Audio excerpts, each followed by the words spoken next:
स्वागत स्वागत स्वागत आप सबका एक बार फिर हमारे इस दौर के आखिरी दिन के विशेष कार्यक्रम में, जिसका शीर्षक है अभिनंदन आभार, कौन बनेगा करोड़पति। कैलाश सत्यार्थी जी, सुमेधा जी, उनकी पत्नी यहाँ हमारे सामने विराजमान, और बहुत सी अच्छी अच्छी बातें हम इनसे सुनते आए हैं। किंशु, आप यहीं खड़े रहिए। दिव्य सज्जनों, मैं बताना चाहता हूं कि किंशु, आप थोड़ी सी अपनी भूमिका दीजिए। मेरा नाम किंशु कुमार है और मैं अभी 22 साल का हूँ। हाल ही में मैंने मैकेनिकल इंजीनियरिंग की पढ़ाई ख़त्म की है और मैं जब 8 साल का था तब मैं गाड़ी साफ़ करने का काम करता था और मेरे पिताजी एक गाड़ी चलाने का काम करते हैं। लेकिन मैं स्कूल नहीं जाता था, मैं कभी स्कूल भी नहीं गया। लेकिन उस बीच हमारे बच्चों बचाओ आंदोलन जो संगठन है हमारा, उसकी मदद से मैं जयपुर आया बाल आश्रम।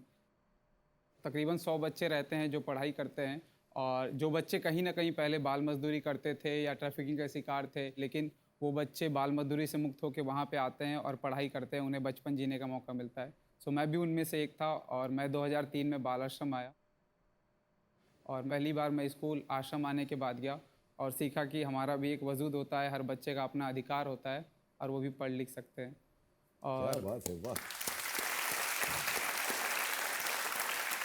देवियों सज्जनों, किंशु कुमार जी जीता जागता उदाहरण जो अभियान कैलाश जी और सुमेधा जी ने चलाया है, बहुत बहुत बधाई देते हैं। और कितना कुछ आपने इस बच्चे के लिए किया है, ऐसा परिचय कैसे हुआ आपका इनके साथ? ऐसे बहुत सारे बच्चों की जानकारी हमें अपने संगठन के साथियों से मिलती है जो देश के अलग अलग हिस्सों में मजदूरी कर रहे हैं, ट्रैफिकिंग के शिकार हैं, गुलामी के शिकार हैं।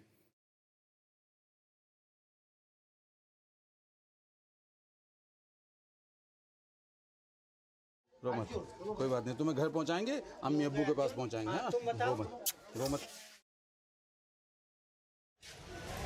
चलो आ जाओ।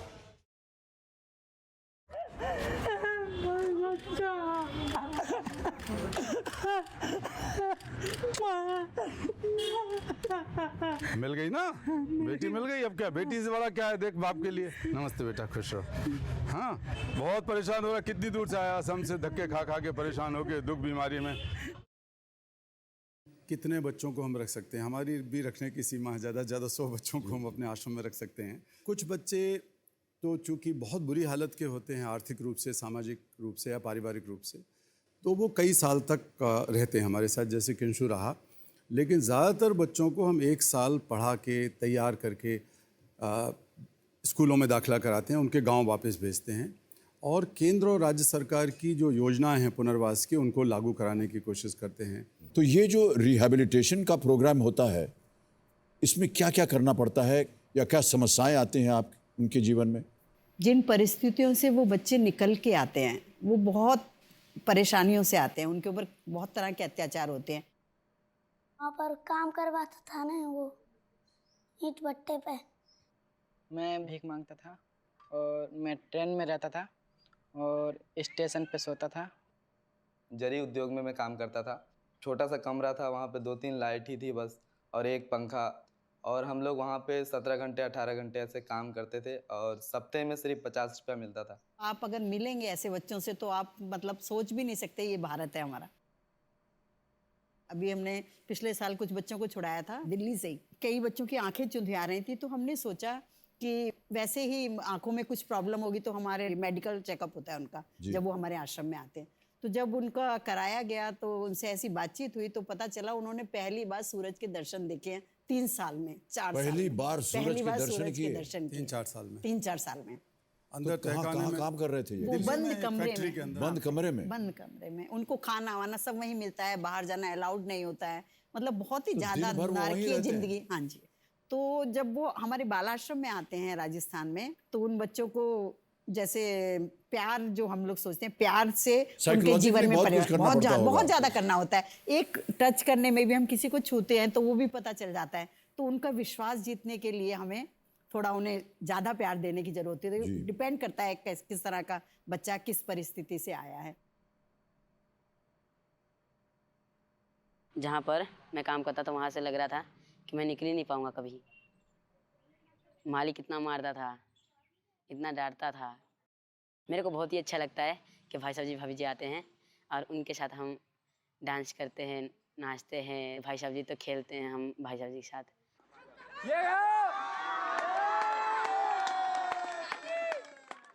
खेलते भी हैं, खाना भी खाते हैं, यहाँ पर कोई डांटता नहीं है। 80 के दशक में ही हमको लगने लगा था कि हमें एक केंद्र बनाना पड़ेगा, शिक्षा और पुनर्वास का केंद्र। बहुत सारे बच्चे जो छुड़ाते हैं हम लोग, उनके पुनर्वास की एक बड़ी समस्या है।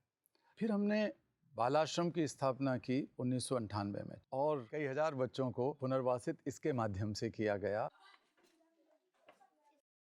मैं छोटा था जब मारते थे मेरे पापा, इसके कारण मैं घर से भाग के दिल्ली चला गया। दिल्ली जाने के बाद मैं उधर ही बीनता था, कबाड़ी बीनता। फिर एक दिन मेरे को भाई साहब जी आए, उधर से छुड़वाए और यहाँ लाए।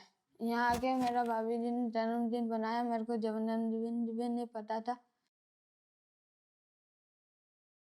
यहाँ पे आने के बाद मैंने पढ़ना सीखा, सही गलत की पहचान करना सीखा।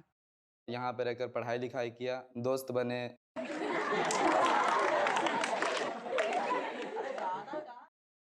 बाल आश्रम में मैं मजा करता हूँ, मस्ती करता हूँ और बाल आश्रम में सिर्फ हमारी ही चलती है। खेलता हूँ, खाता हूँ, पढ़ाई करता हूँ। खुल के जी सकता हूँ अपनी ज़िंदगी, नए नए सपने देख सकता हूँ। मैं बाल मजदूरी के ऊपर आवाज उठाने वाला बनना चाहता हूँ। अपने से कुछ सीखना चाहती हूँ, अपनी जिंदगी खुद जीना चाहती हूँ। मैंने भगवान देखा नहीं है, अगर भगवान देखा है तो भैया जी और भाभी जी।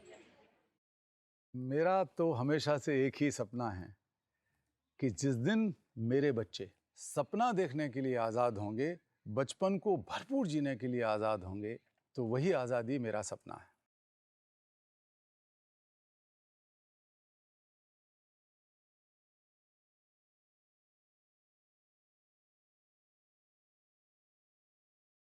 जो इनकी पढ़ाई लिखाई होती है और जब आप इनको चुनते हैं तो इनकी शिक्षा वगैरह जो देख रेख है, उसके लिए धन कहाँ से आता है? मांगते हैं लोगों से, क्योंकि खर्चा बहुत होता है। फिर बच्चे आगे भी पढ़ना चाहते हैं, जैसे अभी इंजीनियरिंग पढ़ना चाहते थे। किंशु के अलावा और 3 बच्चे इस साल इंजीनियर बने हैं हमारे। 4 बच्चे। हाँ, कुल मिला के 4 बच्चे बने हैं। एक बच्चा अभी वकील बनेगा। ऐसे तो इनकी हायर एजुकेशन पे ज़्यादा खर्चा होता है, तो इसके लिए सारा हम लोग चंदा मांगते हैं लोगों से, संगठनों से भी, व्यक्तियों से भी। यही तरीका है जी। इसके बारे में हम और चर्चा करेंगे। किंशु, बहुत बहुत धन्यवाद आपका। तालियों के साथ हम एक बार फिर आपका अभिनंदन करते हैं। आप अपना स्थान ग्रहण कर सकते हैं। आश्रम में मेरी तरह सारे बच्चे जिनकी तरफ से मैं आया हूँ, वो आपको बहुत बहुत शुभकामनाएं भेजे और धन्यवाद करना चाहते हैं कि हमारी यात्रा में आपने सहयोग किया। और नहीं, हम आगे भी करेंगे। ये नहीं है, इतना नहीं है। बहुत बहुत धन्यवाद।